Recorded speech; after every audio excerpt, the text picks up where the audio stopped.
views and opinions expressed in the following program are those of the hosts and guests, and not necessarily those of the staff and management of WWDB-TV.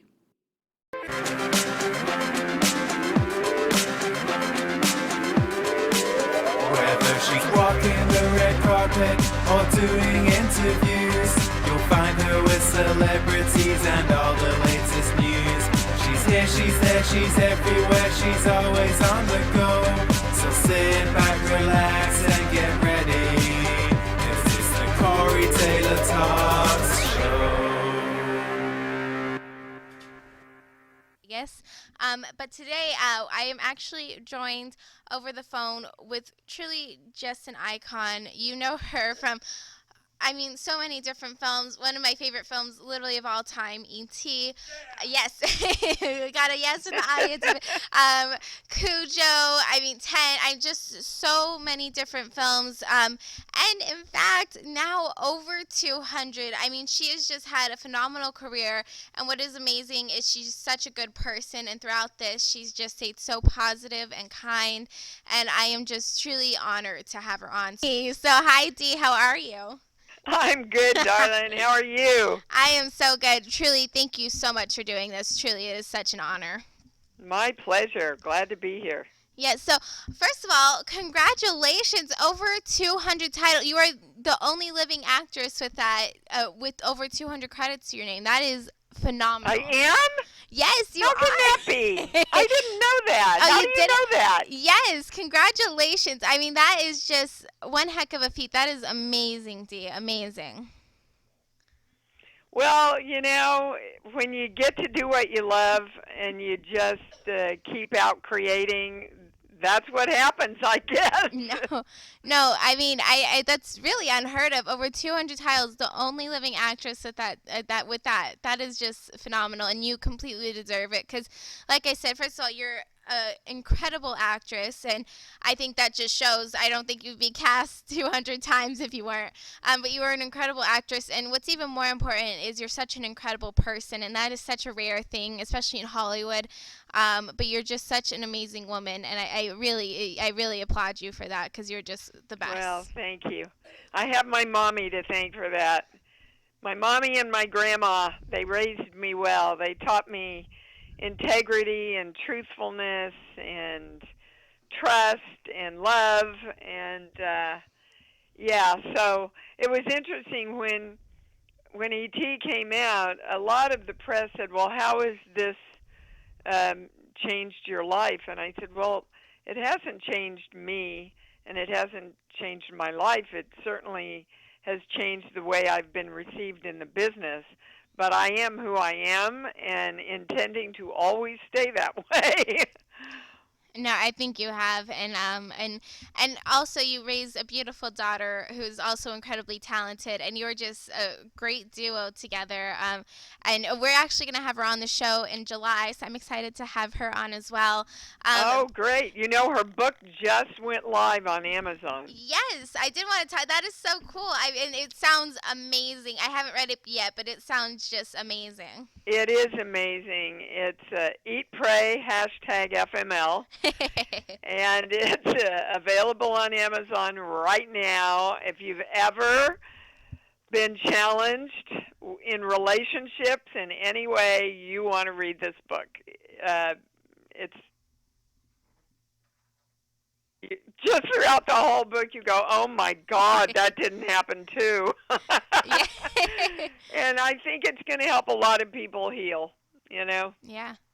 And I do think that's amazing that you raise such a beautiful, talented, and sweet as well, just like you, daughter. And I think that's so great that you were just a great duo and really an iconic family. I mean, that's just such a cool thing, and you raised her right. And just like you said, your mom raised you right, so you did a great job with that. Yep. I'm passing.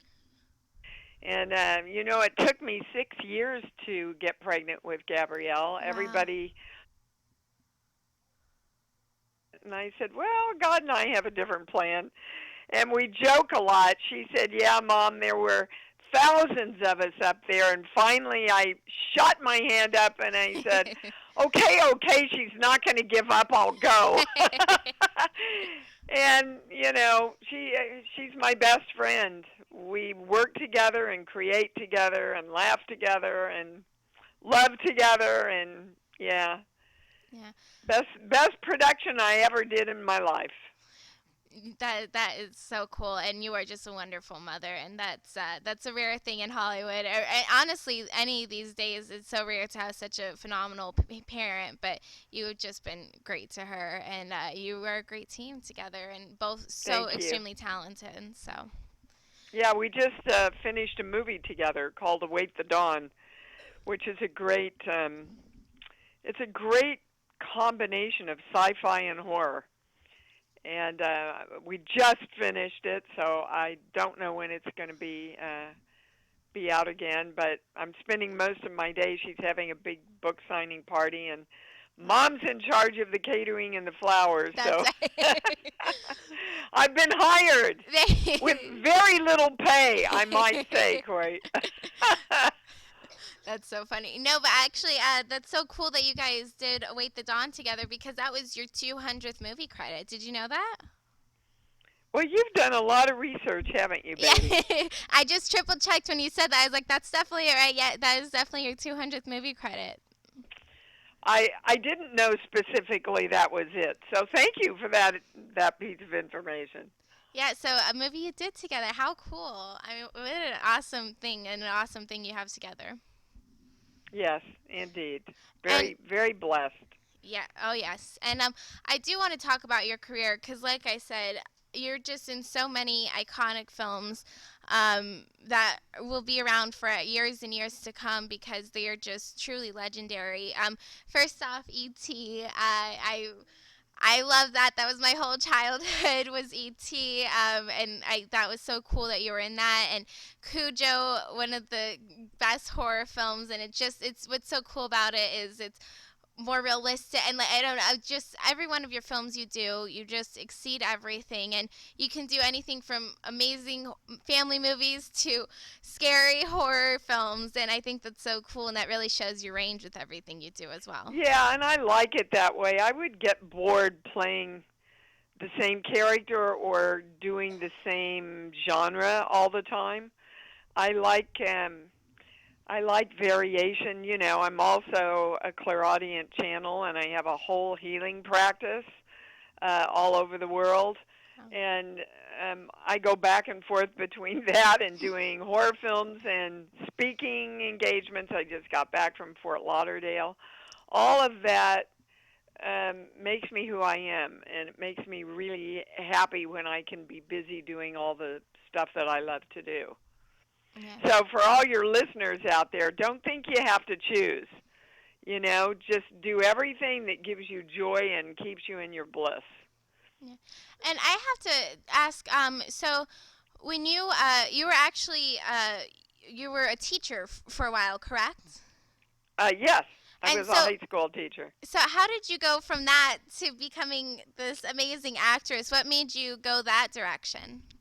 Well, I started acting when I was pretty young. My mom, we were very poor, and so she would trade her secretarial skills to get me what they called back then elocution lessons. And I would perform readings for, like, the music clubs and different things around town. And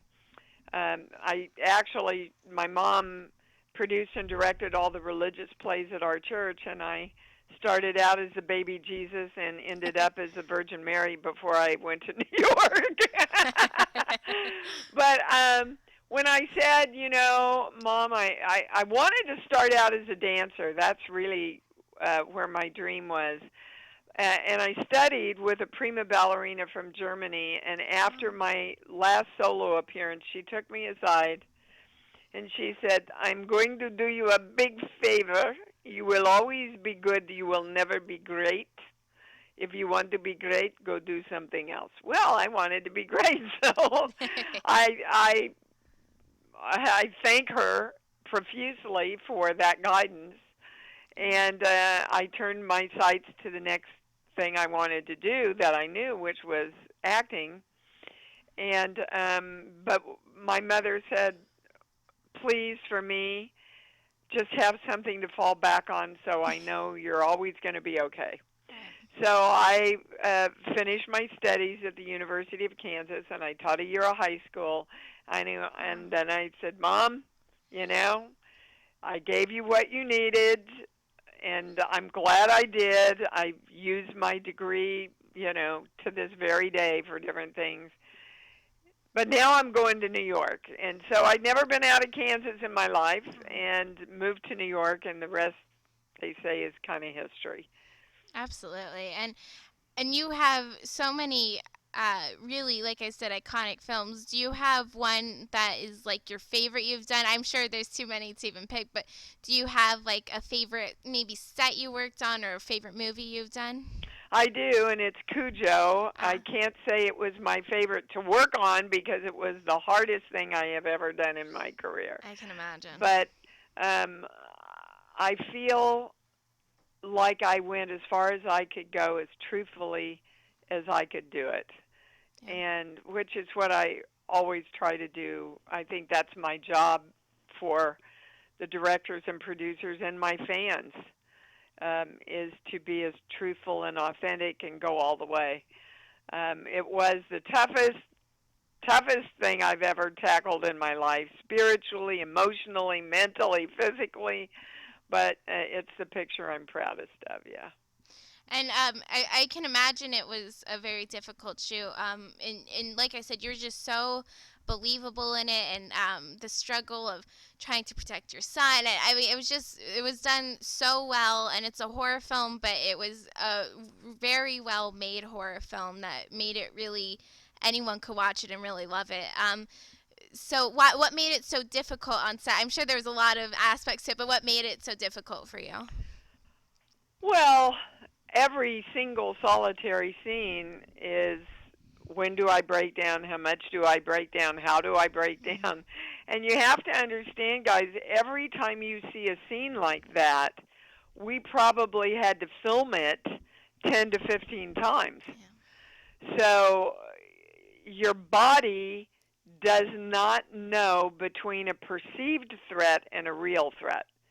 Mm-hmm. So for 8 weeks, we were all in fight or flight. Wow.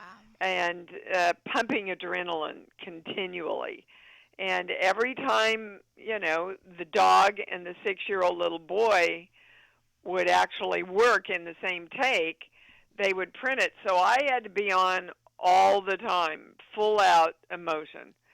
And your body just goes, okay, I've got to keep pumping adrenaline because there's a threat here. And so I blew out my adrenals, and they treated me for exhaustion for about 3 weeks afterwards. Wow. Yeah. And I think it was worth it. Oh, I absolutely, and it's truly, it's just such an iconic film that everyone loves. I mean, really, it's. And I had to ask, was the dog really there, or like, did you actually interact with it? Oh, it was. Really? Oh, yes. There were 13 dogs. Oh. That all played Cujo, trained to do different tricks with different toys. One of them was taught to do all the jumping. One of them was taught to, you know, stand and growl and look mean. One of them was taught to go through the window at the end, which was, we didn't think we were going to get a dog to be able to do that. But in the end, our brilliant animal trainer, Carl Miller, pulled it off. So there was also a stuntman in a dog suit. He didn't do many shots in the movie, but he did the shots where it would have been dangerous to ask the dog to do. And also, you know, you can't overwork animals like you can overwork me, for example. So we had to have several dogs so that they wouldn't. There was a lot of effort on the set. We had a veterinarian on the set all the time for the dogs. Carl even slept in the barn with the dogs to take care of them. Wow. There was great effort that the dogs were respected and taken good care of. Yeah, that's such a cool, and that's very, that's not very common, especially even today. It's people don't really take care of the dogs as well. So that's really cool that back then they were so adamant about helping them and making sure they were okay. But not so much Yeah, you, well, like there's you a lot of said. rules in place in Hollywood around. It's pretty strict now. Yeah. Animal care on a set. Yeah. What a cool thing. And then one film that I know people are just dying to come out, Three from Hell, which you are going to be in, of course, the Rob Zombie film. Everyone is so looking forward to that. Did you guys finish filming that yet, or are you going to film? Are you currently filming? Yes. Oh, you Oh, finished yeah, it? we Okay. finished last year. Oh, wow. And then Rob's been on tour. It's coming out in September. And the fans will not be disappointed. Let me tell you, it's classic Rob Zombie. You're going to have to look really hard to even recognize me in the movie. Really? And I was thrilled. I got to do a lot of scenes with Sherry. And, they're both just such lovely, kind people. And Rob is just this creative powerhouse. I mean, the man can do frickin' anything. Art, music, direction, he does it all. And he's an actor's dream to work with because he's just he knows what he wants. He knows exactly what he wants, but then he wants his actors to bring in all their ideas and try them, and that's when you get the best of everything. Is film and TV and theater. They're all collaborative efforts. It takes everybody's talent, from the writer to the director to the actors to the editors, even to the marketing people, to make the film a success. And if you're not open to everybody's ideas, oftentimes you close down, the world of all possibilities for your film. Yeah. No, absolutely, and I know people. Yeah, he is incredible, and I know people are very excited about it, and for you to be part of it too. It seems like he got a lot of classic horror film star. I think that was really cool. Yeah, he really is great about bringing the icons back. Yeah. In the horror genre, and also bringing back actors. This is my third film I've done with him. Yeah. If you consider Super Beasto. And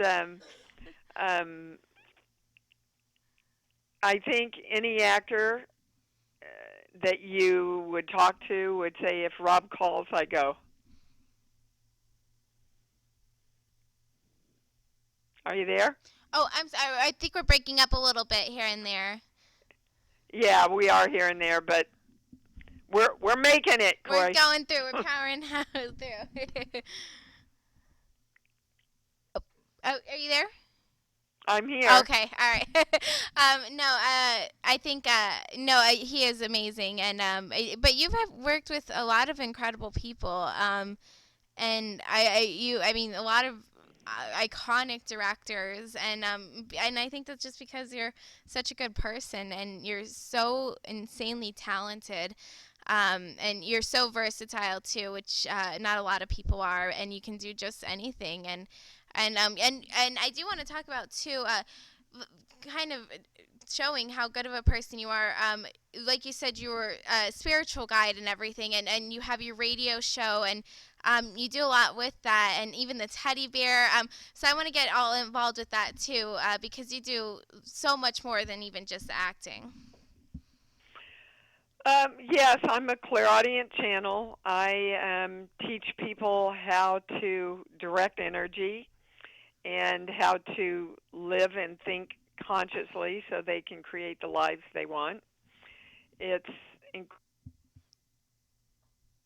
And when I started channeling, it's funny because that's really how I act, is I channel my characters. And when I literally started channeling, I went, oh my God, I know this. I've been doing this, in my acting. Yet kind of being guided and taking on energy, right? Yeah. So it's very powerful work. I have a radio show on Blog Talk every Sunday morning at 9 a.m. where you can call in and ask the channel guidance about any question you want, from sex to drinking to money to success, anything.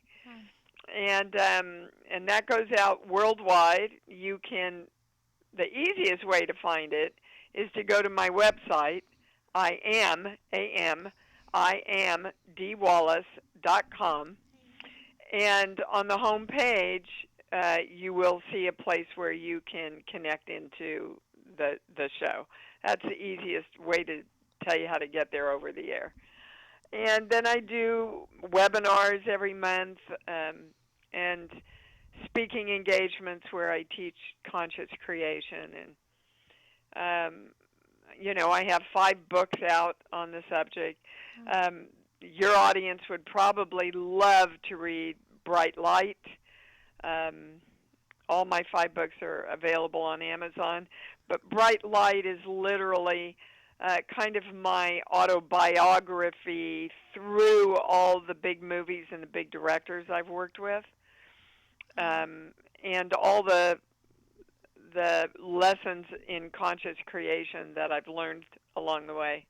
So it's a really good read. It's fascinating. Again, I wrote it so people can identify their own lives and their own challenges with mine, and hopefully get some guidance how to get your power back. That's very cool. And so that's a very different direction from your acting, obviously. And I don't think a lot of people get into channeling and your radio show and like the guidance and the positivity you share with everyone. So how did you actually start doing that? What made you start getting into channeling? My husband died. My husband of 18 years, Christopher Stone. A lot of your listeners know him. We were married and we worked together, did the Howling Cujo, the new Lassie, together. He's my daughter's father.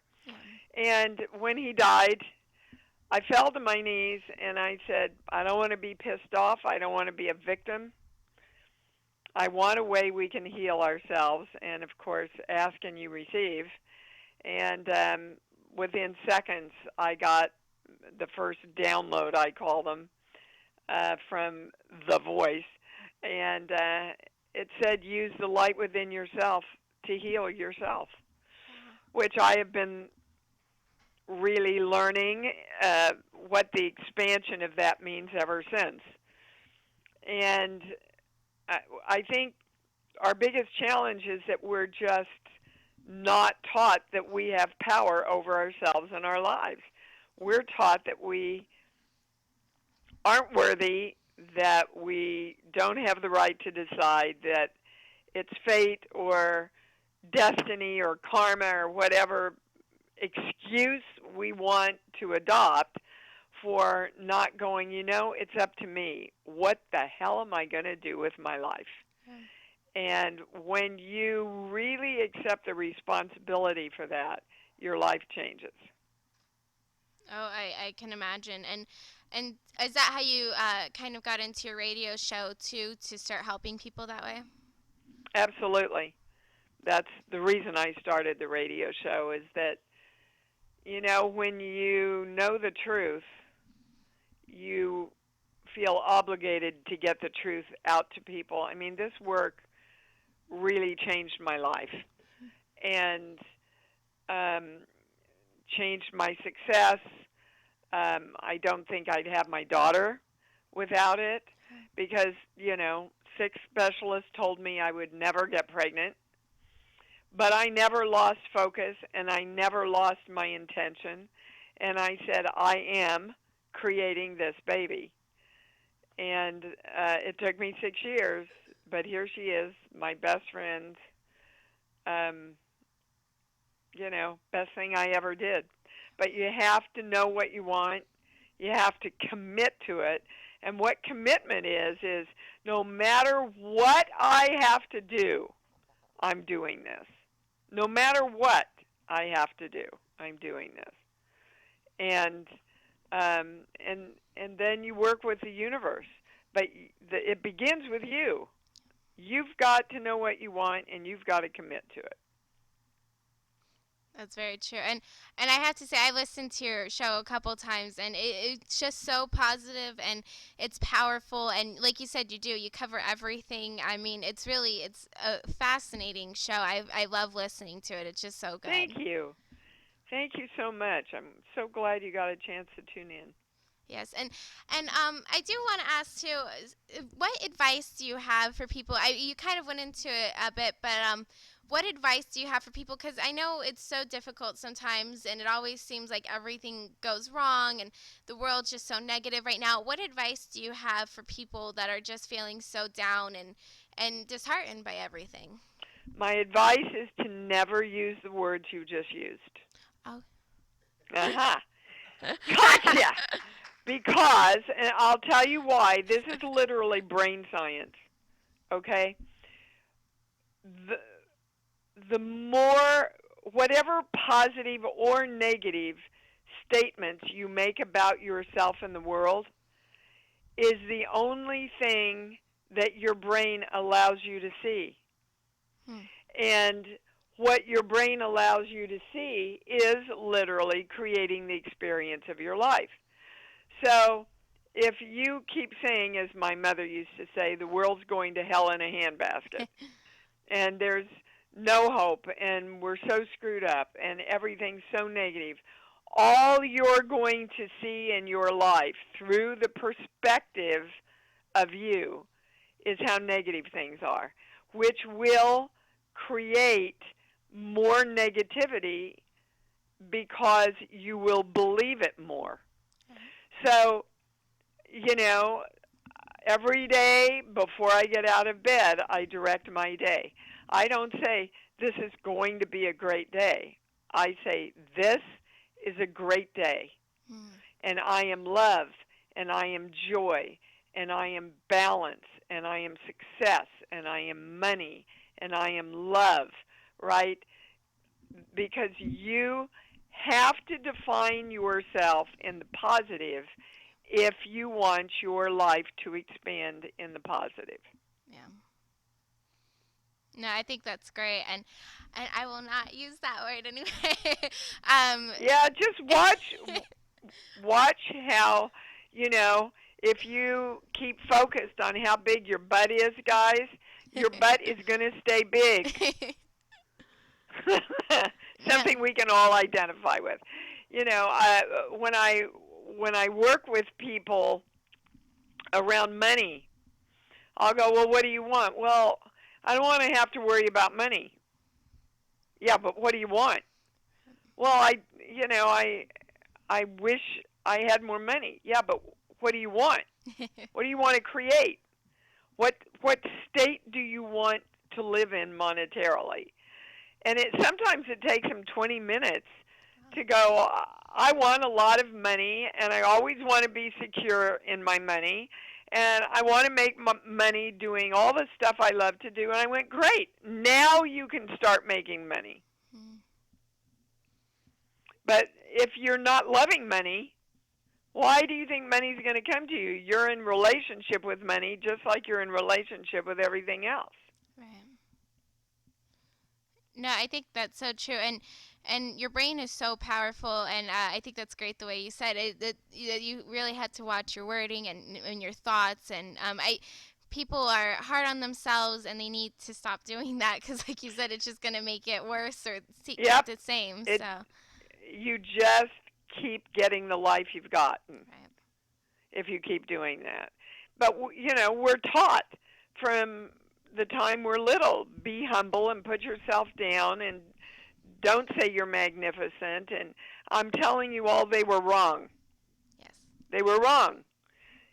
God even says in the good book, these things and more will you do also, speaking about miracles.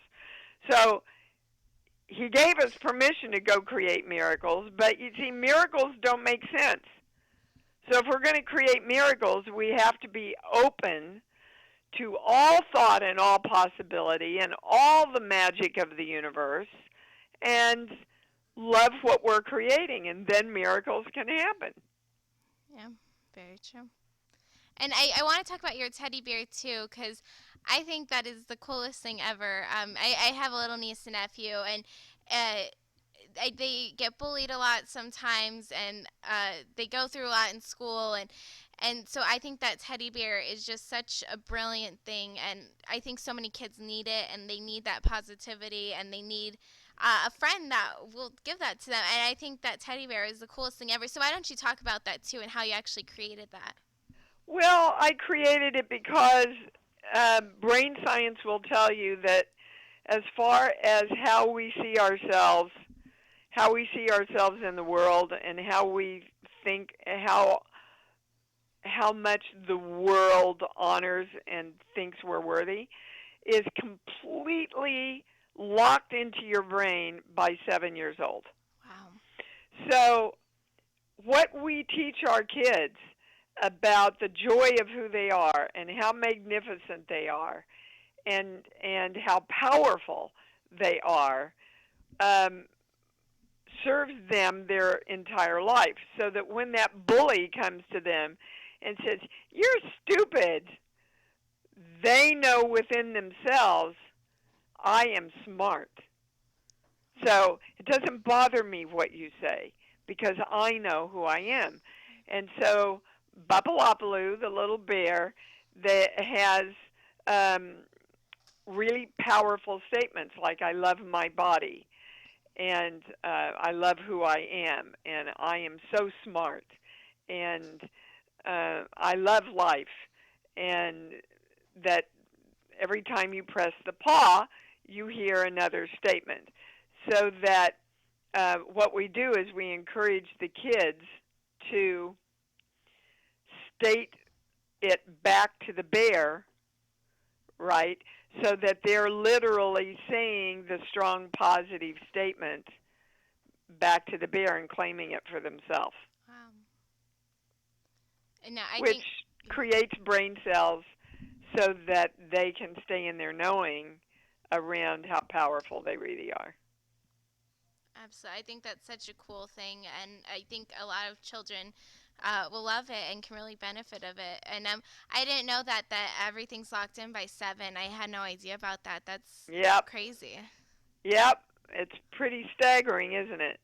It is. So that's why you never want to say to your kids, "You're so stupid. Why'd you do that?" Right. You know? And you don't want to give them any kind of limiting definitions or negative definitions about who they are. Every parent that I counsel in my clients, I tell them, get the book Parent of Training. And, what's that other book? Your Child's Self-Esteem. 2 brilliant books on how to raise a positive, happy, powerful child. How cool. No, I think that's such an important thing, and they're the future, so we want them to be good and positive and happy, and even if you don't have kids, you want other kids to be that way, because they are the future, and they're the next generation. So I think it's important we raise them the right way, for sure. And we need happier people in this world. Oh yes, we definitely do.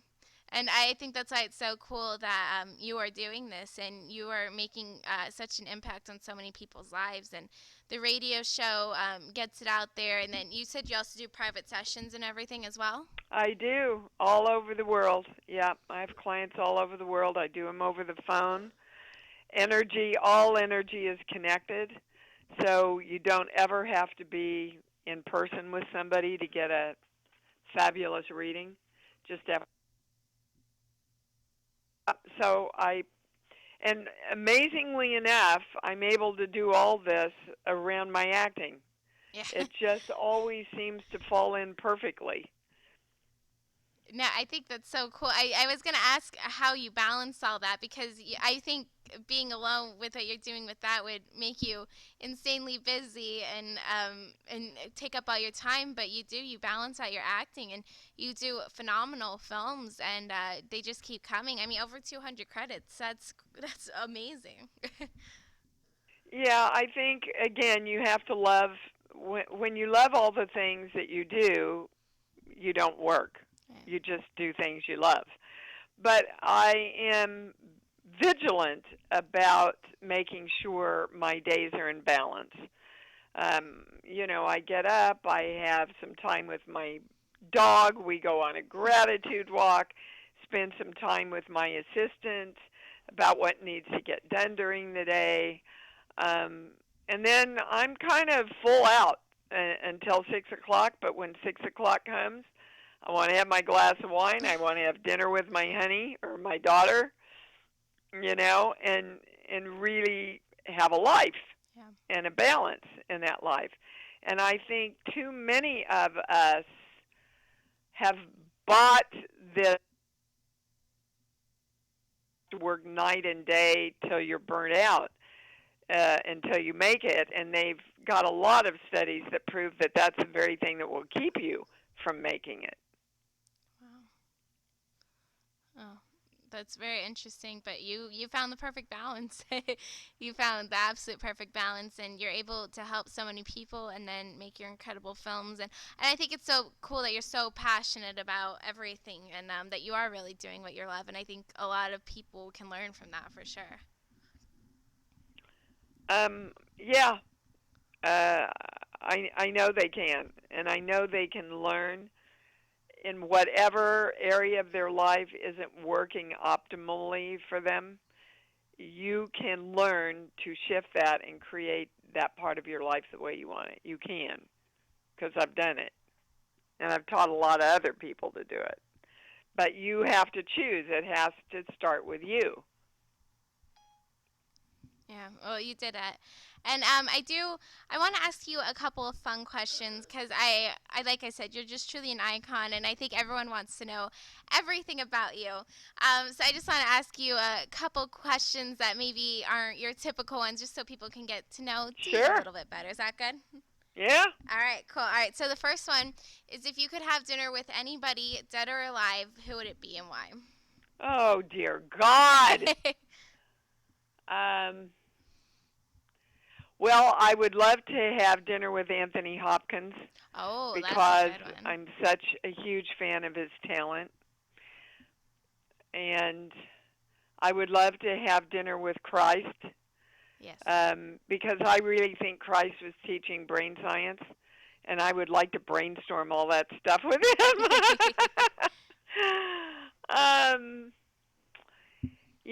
And I would like to have dinner with my mom. Yeah. I would love to just have that time with her again. Yeah. Absolutely. And okay, so if you could remake any film, what film with you as the lead, what film would you remake and who would your co-star be?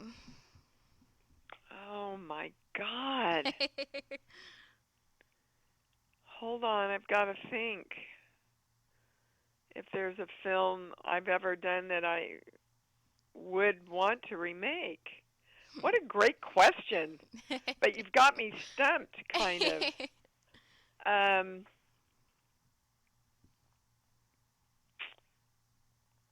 I'm sure that there is a film.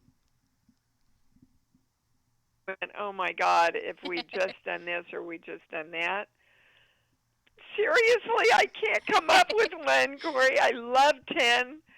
I mean, there's a lot of smaller films that I've done, but that I'm sure that would apply to. But my big films, The Howling, The Frighteners, I wouldn't really change anything. No, I think that's cool. That's an amazing thing to admit to. Yes. I'm kind of humbled by that question, quite frankly. But I don't think there's anything I would want to redo. There's a lot of projects that they wanted me for that I couldn't do because of time restraints. I was on other projects. Like Adam, there was an incredible movie of the week about the first abducted child named Adam, and now his dad has a big show, network show on about children and how to protect children and get everything in place for the. And I really, really wanted to do that movie of the week. But it doubled up over one day with another project I was doing with Dom DeLuise, and neither side would wait. Neither side would budge on that day. Dang it. Yeah, but hey, it was somebody else's turn, I guess. Jo Beth Williams did it, and she was awesome. Yeah, that's great. And then, okay, so if you could only watch one TV show for the rest of your life, what TV show would it be? The Voice. Oh, The Voice? You like it? I love The Voice. I love the talent. I love the structure of the show. I love the coaches. It makes me feel good. It makes me smile, and the talent is extraordinary. Yeah. And to see these people's dreams, come true, being so supported like that. Yeah. That's great. That or How to Get Away with Murder or Law and Order. Any of those I'd be happy to watch for the rest of my life. Well, I think Law and Order will go on forever, so that one probably. I hope so. I travel so much and all different. The shows are all different, and I just say, please, God, find me a Law and Order because it's on everywhere, and always I can find one. And I go, see, there is a God out there. There's a Law and Order on for me to watch. That's awesome. And then, do you believe in aliens? Absolutely. You do? I don't know how anybody can't. I agree. There's too much proof out there. But what I know about aliens is that they can't interfere with the creation of who we are, but they are trying to direct us and protect us in a positive way. So Steven Spielberg got it right, and most of the rest of the people didn't. They're not scary, they're not evil, they're not out to get us. And I just know this from dealing with the other side a lot. No, that's awesome. And I agree. I think there's way too much proof. I don't know how anyone could deny it. So. Yeah, it just doesn't even make any sense. And now you're starting to see a lot of reports from the Air Force about objects and flying things that don't have any exhausts and what the heck are they and all that stuff. And we go, oh, look at the surprise on my face, right? Right. So shocked. Yeah. Okay, if you were deserted on an island and you could only bring 3 items, what would you bring?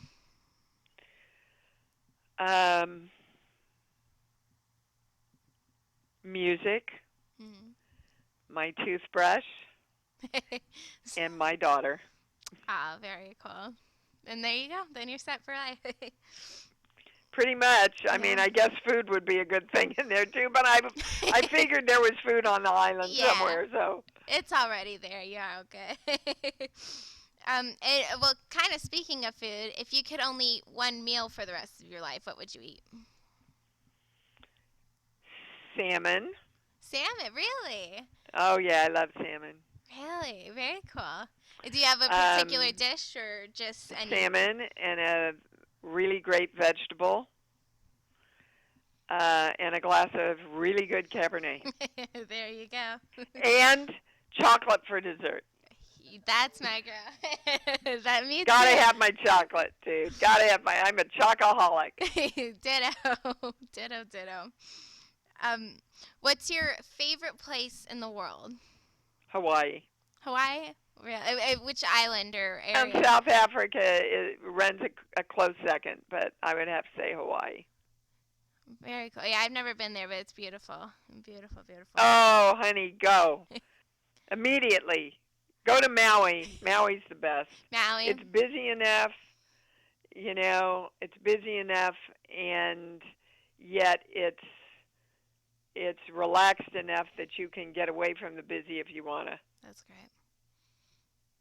And then this one, a lot of people have a difficult time answering it. I think you'll be able to because you are so open and you already know yourself so well. But what is the best no you've ever been given? So like no, like NO. Best no I've ever been given. I'm sure this isn't the best no, but the first thing that surfaced was I tested for this series a long time ago. Don't ask me what the name of it was. I don't remember. And it was between me and another girl, and I wanted it. And she got it. And about 6 months later, I ran into her. And she said, "Boy, Dee, did you ever dodge a bullet on that one?" And I went, "Why? I wanted so badly to do that." She said, "It was the most horrifying experience I've ever had. Everybody was mean. Everybody was fighting every day. I felt disrespected. I felt dishonored, So sometimes the universe gives you a no as a really big yes." Very true. Yeah, that's a great one. And then what is the most memorable behind-the-scenes moment out of all the movies you've ever done, all over 200, which is just incredible? What is your favorite behind-the-scenes moment? I think it would have to be the moment I met E.T. for the first time. Oh. Yeah. I was awe-stricken with how amazing they had designed this little creature, and how because they had somebody working him when I met him for the first time. See, I talked about him like he's a real person. Right. And I felt something on a soul level. And I think that's why the movie still to this day so many people, because it reaches our heart on a level, and you got to keep your heart open, and you've got to stay in love, and you got to help your friends. And really, if you do that in life, life's going to be pretty good. And you're always going to get back home, by the way. Yes. And I had to ask because I remember when I was little, it's just amazing that because the technology for this is like brand new and everything. How did they actually do it? Because I remember my mom would always say, "Oh, it was actually an alien," and she would always say it was actually a real alien when I was a little kid. So how did they actually create him? Well, the ET was made out of latex and designed, but there were many, many components that brought ET to life. One of the ETs was run with hydraulics that moved the eyes and the neck and all that stuff. There also were suits where little people would get in them. The way we got E.T.'s distinctive walk was a little boy with no legs was put in upside down and walked on his hands, and that's how we got E.T.'s walk. We had a mimist on set that did all of the hand movements and arm movements for E.T. So it's amazing what goes into the creation of all of these different aspects of these creatures, whether they're real dogs or they're latex puppets. How crazy. That's so cool. I had no idea it was so many different things, but that's why Yeah, it was so special and magical, and it was just so realistic. yeah. It's a beautiful forever film. It's our Wizard of Oz. That's right. No, it's truly just an iconic film that everyone loved, and my niece and nephew, they're years from now, years after it came out, but they still I showed it to them and they're just in awe of it. They love it, absolutely love it. I mean, I Good. don't care Pass how it old. down, baby. Keep passing it down. That's right. No, I don't think it'll ever get old. I think it will truly always be one of those legendary films. And you had such a great part, and yeah, you were the perfect mother. I mean, it was just the whole entire movie was just phenomenal. Thank you. I agree. Yes. Well, thank you so much for doing this. I really want to go over everything. Where can people keep up to date with you? Keep on contact with you. Reach out to you for maybe private readings or anything. Where can people keep in contact with you? You can reach me to do everything through my website. You can email me directly. It comes right into my home office. I would really suggest that everybody sign up for my e-blast because there's a wealth of information that comes out every Monday. And just go on the website. There's a lot of free stuff to listen to that's life-changing. And then go to the store, guys, because all stuff is really affordable. Yeah. And there is something there around every subject of your life that you would ever hope to want to get discernment and truth about. So just go play around. You'll have a good time. There's a lot there. Yes. And I'm sure everyone's just so excited to see all the movies you have coming up because you're always doing amazing things. And with your daughter, the 200th film, I mean, just everything you have coming out looks great. And I know people are very excited about all of it. I hope so. And I hope to see you at all at the conventions and talk to you on my show. Absolutely. Well, thank you so much, Dee. I really, once again, it was truly such an honor to have you on. You're a phenomenal person, woman, actress, everything. I really looked up to you for years, so it's such an honor to have you on. Oh, thank you, sweetheart. It was a great interview. Oh, really great interview. Thank you. Thank you very much. And we will see you soon. I'd love to have you back on. And if you ever come to Vegas, too, I'd love to do an in-person interview, too. All right, baby. All right, I will let you know. Yes, thank you so much, Dee. Thank you. Okay, bye-bye. Bye. And that was the one and only, the icon, the legendary Miss Dee Wallace. As you can see, what a incredible, I don't even know the right words to say of how phenomenal she was. So please go check her out. As you can see, she has so much to teach, and we have so much to learn. She is just a great person, and you should really reach out to her, listen to her show. It's great. All the movies coming out, just really such an honor to have her on. And we will also be having her daughter in July, so stick around for that as well. But thank you guys so much for watching. And remember, never give up, always believe, and you'll achieve. Thank you. You talk about that 3-year-old little girl protecting. How does that play into success that you experience later in life or keeping you from success later in life? That's an awesome question because it's a dichotomy. It works both ways. Basically, my message was, Dee Dee, if you don't save everybody, they're not going to be okay. They'll die. Which makes me an incredible healer and an incredible teacher and a wonderful mother because I'm a caretaker. It also can sabotage or confuse the intention of that so that I come forward to sacrifice myself and give myself up in order to serve others. And I don't believe we're ever asked to sacrifice ourselves because at the end of sacrifice we're either enabling someone and then we move into resentment. So instead of sacrifice, if you want to serve because you're joyful about the service and you are choosing, and in that way, like a good hug, you're receiving at the same moment you're giving, that's a whole different take than sacrifice.